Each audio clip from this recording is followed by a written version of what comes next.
I spent an entire week applying raw vitamin E capsules to my face every single night, and the transformation by day 7 was unlike anything I've seen from a store-bought serum.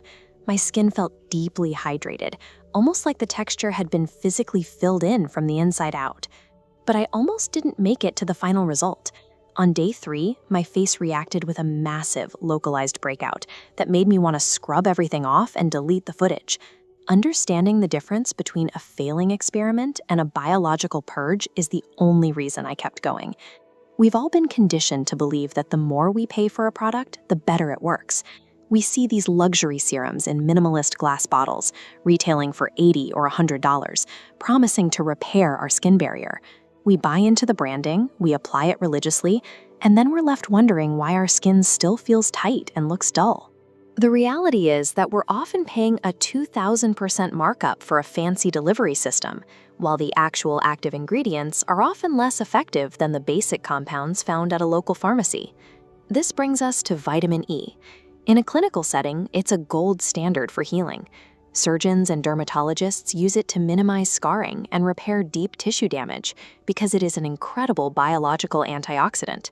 Yet when most people try to use it as a daily facial oil, they end up with painful cystic acne within 48 hours. We have one of the most powerful healing agents available, but for the average person, it seems to cause more damage than it repairs. To see why this happens, we have to look at the molecular level. Look at this comparison. On the right, you see a standard lightweight serum molecule. It's small enough to slip past the surface and into the pore. But on the left, this massive, dense cluster is pure vitamin E oil. It has a high molecular weight, which makes it extremely comedogenic. When you apply it raw, it doesn't absorb. It acts like a physical plug, sitting on top of the pore and trapping sebum, sweat, and bacteria under a heavy oil seal. This means the breakouts people experience aren't a sign that vitamin E is bad for their skin.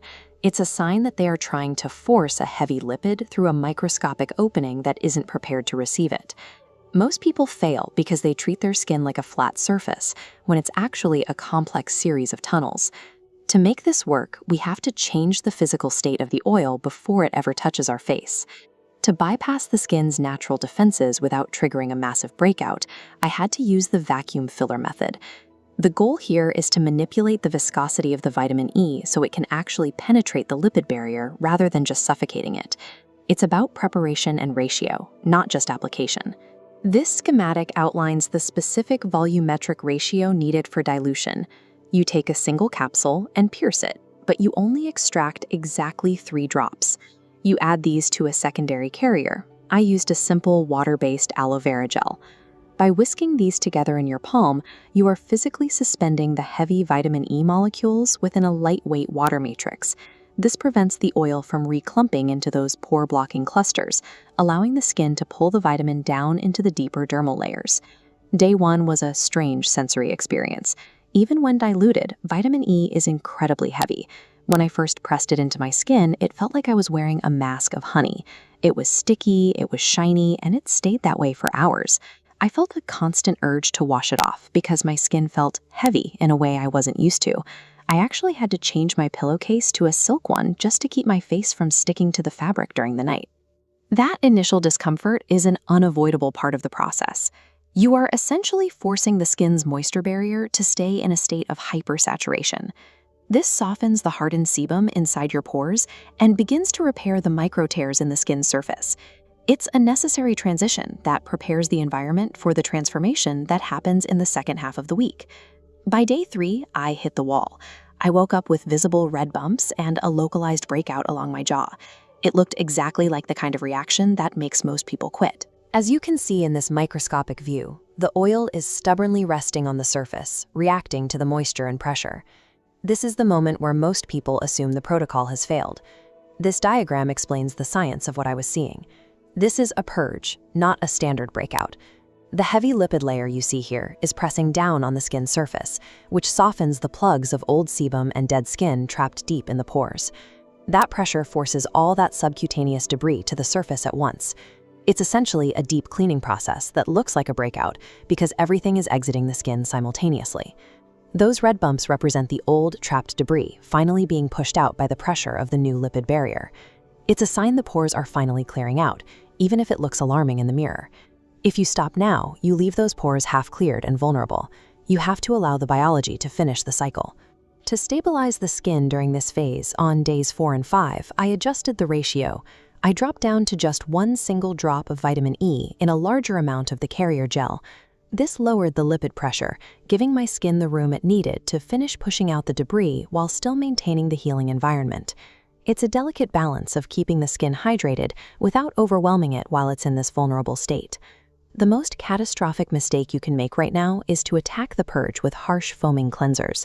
If you use a heavy soap to scrub away the breakout, you strip the moisture barrier you've spent 3 days building. Your skin will react by overproducing its own oil to compensate, which will instantly trap the remaining debris and cause a much worse secondary infection. Surviving the day 3 purge is the moment that separates people who get results from people who just end up with clogged pores. It's about trusting the data over your reflection in the mirror. If you're finding this breakdown of skin chemistry helpful, make sure to like the video and subscribe. I'd love to hear in the comments if you've ever tried a natural remedy that backfired before you saw the benefits. When I woke up on the morning of day 7, the transformation was complete. The bumps from the purge had completely flattened and faded. When I touched my face, my skin felt resilient and firm. That heavy feeling from the beginning of the week was gone. The skin had finally learned how to process the oil, and the absorption was near instant.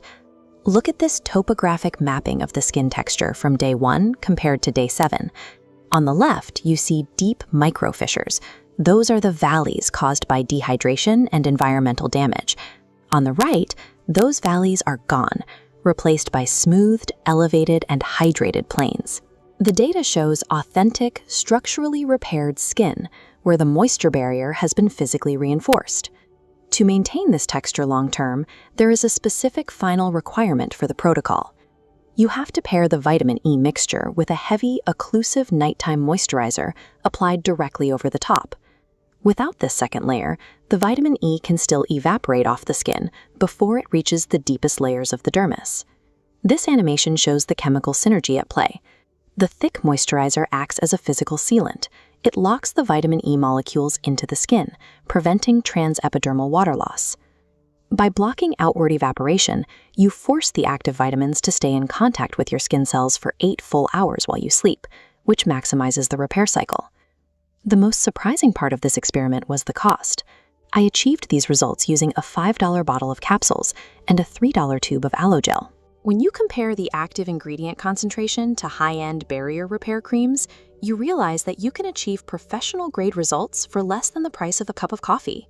Actual epidermal transformation relies on a rigorous, scientifically literate approach to basic organic compounds rather than luxury budgets. This 7-day protocol proves that if you understand the physics of your pores, you can fix your skin without the massive markup. Give this a try for 1 week and let me know your results in the comments. Don't forget to subscribe for more deep dives into the science of beauty. I'll see you in the next one.